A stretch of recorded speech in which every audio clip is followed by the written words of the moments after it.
Welcome to this episode of our book read through of Elon Musk, Woke Messiah by LBN. And we left off on this page. And the page starts off with a heading that says, "Hey Elon, which activity do you feel the most awkward doing?" Yeah. Elon, we know you're good at a lot of stuff. What are you really not good at? Just to give us a well-rounded feel for yourself. Okay, we have the LBM blurb from 2068 that reads, "What is really expected of me as an elected representative? Who do I truly represent? Whose humble servant am I? Is it the few that make themselves known, the vocal? Is it everyone within my jurisdiction? Is this even possible? Am I simply a machine to represent without personally thinking? What if the people's desires are destructive, immoral, or unethical? Who am I to decide what is right and wrong? I have been told that I have a greater cause to preserve the country despite the ignorant population. My gut churns hearing these words of blurry truth." And then in bold it says, "Expect an elected servant to represent the people's desires." So is he a representative sometime in the future? I don't know. But this echoes some of the stuff from before. What do you want from a representative, from a politician? How much power are you, voting for them to have? And should that be the same for everyone? Below that it says, "On Mars, citizens vote on short-term and long-term goals. Policies are put in place to reach these goals. The education system has a similar procedure. Citizens vote on the attributes that they want students to graduate with, and then the curriculum is developed to reach these goals." And in parentheses it says, "Sounds reasonable." Yeah, that makes a lot of sense. We're taught about goals and work and personal life, but as a nation or as an education system, it would be nice to be a part of that procedure for it to be transparent. Good job, Mark. Next page. Okay, the population of Earth. 2022, 7.5 billion. 2032, 6.9 billion. 42, 6.6 billion. 52, 5.8 billion. 62, 3.4 billion. 72, 4.7 billion. And in parentheses it says, "Whoa, what happened?" Good question. So it steadily declines with a huge decline between 52 and 62. Was it 55 or 57? It's talking about those solar flares. Whether that had anything to do with anything, I don't know.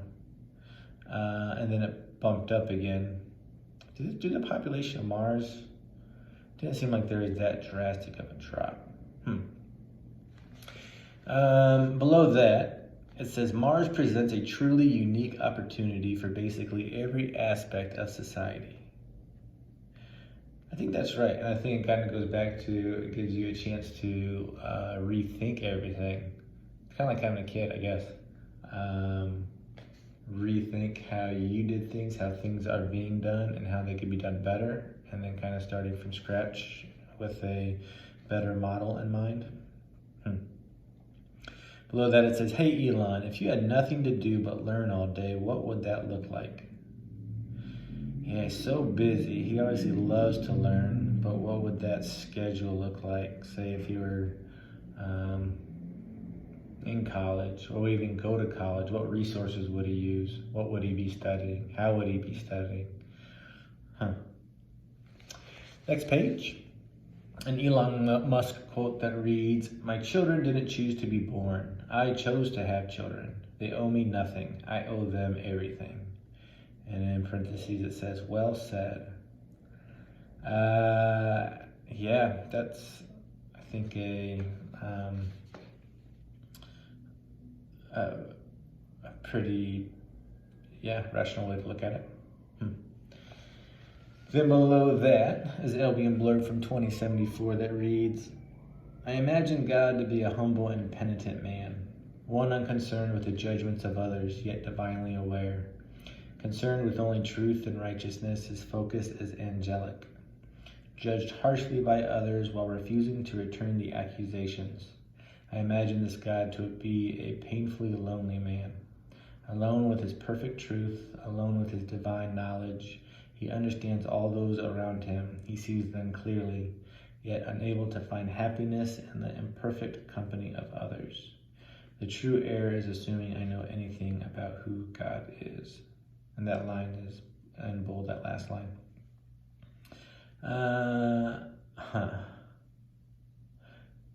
Yeah.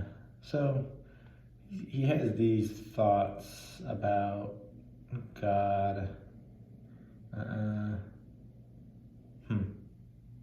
don't know if sometimes it feels a little bit like just like a mental exercise. But maybe it's just getting stuff down on paper to get it out of his brain. Then we have a movie idea. Oh, great. The movie idea is a heartwarming comedy. Elon is an elementary school librarian that hates kids. That is until he meets his match, a second grader named Birdie Russell. Warm fuzzies ensue. And then in parentheses it says, Birdie sounds like a real ball buster. Okay. I might watch that one. Next page starts with a positive word, breathe, and then in parentheses it says deeply. Ooh, that helps. Then we have an Albion Blurb from 2044 that reads, The hermit is isolated from the world, hidden quietly away. His beliefs are strong, encountering no opposing views or ideas. His growth, however, is slow, learning from no opposing views.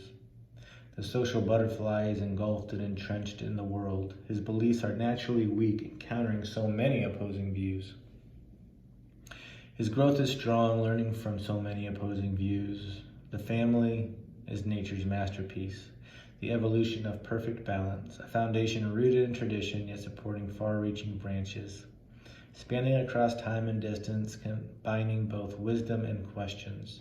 Roots are gradually molded, constantly becoming more evolved and stronger. And in bold it says, the hermit butterfly is entrenched in so many opposing views, rooted in tradition, constantly becoming more evolved and stronger. So I think it's talking about, so you can kind of separate from people or jump with both feet into social situations, pros and cons, that whole duality thing, and it's a combination of both best, probably in some cases. I think it's saying that like the family kind of maybe offers both.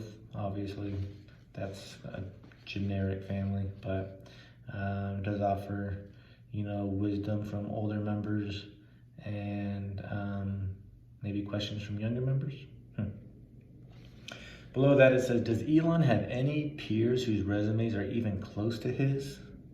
If so, who are they? Good question. Not that I see. Hopefully he'll inspire a generation of people that'll start nipping at his heels. That would be cool to see. The next page is Elon Musk quote that reads, Science is discovering the essential truths about what exists in the universe. Engineering is about creating things that never existed.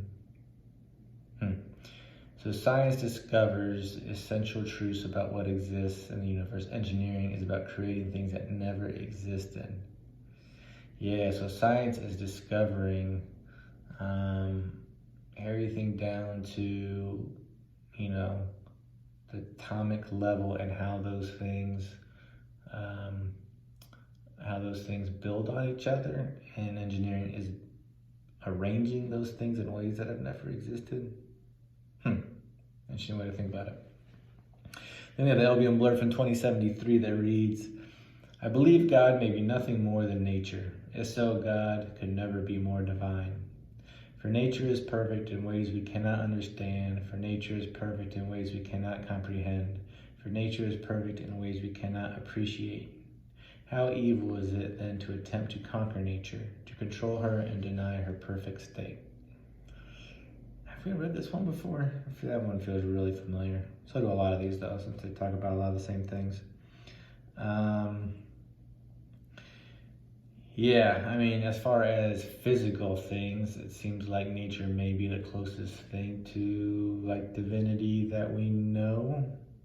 Something that has evolved for so long, something we could learn so much from. And below that it says, hey Elon, why did you have kids? That's a good question. He talks about world population every now and again. But what were his personal reasons? I think that's something that's pretty subjective from person to person. It'd be interesting to hear his thoughts on that. And that is where we will finish this episode. Join us for the next episode. And until then, have a great day.